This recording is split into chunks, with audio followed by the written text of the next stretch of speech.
جو اورل چیز ہے وہ تو سامنے نہیں آ سکتی نا. دیکھیں فوج نے الیکشن بالکل ٹھیک کروائے ہیں. جو فارم 45 ہے وہ آج بھی پورا ہے. دوبارہ الیکشن کرانے کی بھی ضرورت نہیں. صرف فارم 45 اکٹھے کر لیں, اس کے اوپر سارے رزلٹ کلیئر ہو جائیں گے. آپ کو کیا لگتا ہے کس پارٹی کے لوگوں نے یہ جیتا ہے پھر؟ کمشنر صاحب یہ بتائیے گا جو آر او نے ریزلٹس روکے تھے کیا اس میں باضابطگیاں ہوئی ہے, کیا کہیں گے آپ؟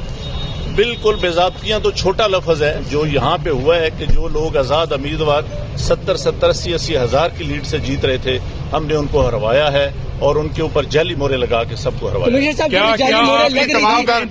آپ نے کسی سے کہا کہ یہ سب کچھ ہو رہا ہے, غلط ہو رہا ہے, اس کو روکا جائے؟ دیکھیں میں یہ ساری اس غلط کاری کی ذمہ داری اپنے اوپر لے رہا ہوں اور ساتھ آپ کو بتا رہا ہوں کہ جو چیف الیکشن کمشنر ہے, جو چیف جسٹس ہے, وہ بھی اس کام میں پورے شریک ہیں. کس کے کہنے پہ سب کچھ ہوتا رہا؟ یہ اتنا سب کچھ ہوا آخر کس کے کہنے پہ ہوتا رہا؟ آپ کے اوپر کوئی دباؤ تھا؟ کس نے ایسا کیا؟ میرے اوپر کوئی دباؤ نہیں ہے. میرے باپ دادا بھی انگریزوں کے خلاف اور سکھوں کے خلاف جنگیں کرتے رہے ہیں, لڑتے رہے ہیں یہ ملک بنانے کے لیے. اب میں اس ملک کو توڑنے کا حصہ نہیں بن سکتا. کمشنر صاحب آپ نے راولپنڈی کی بہت بڑی خدمت کی ہے, آپ نے بڑے بڑے میگا پروجیکٹ میں 24 گھنٹے کام کیا ہے.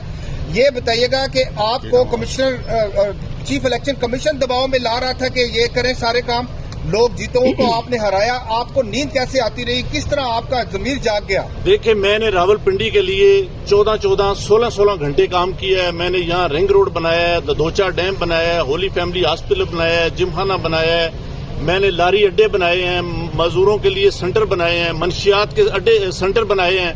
سب کچھ میں اپنے ملک کی بہتری کے لیے کرتا رہوں, لیکن آخر پہ میں نے جو اس ملک کے پیٹ میں چھرا گھونپا ہے مجھے وہ سونے نہیں دیتا.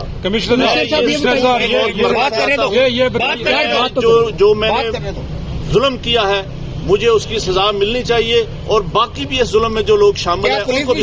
ان کے نام بتائیں گے جو لوگ آپ کے ساتھ پولیس بھی شامل ہے, سینئر افسران جو بھی تھے.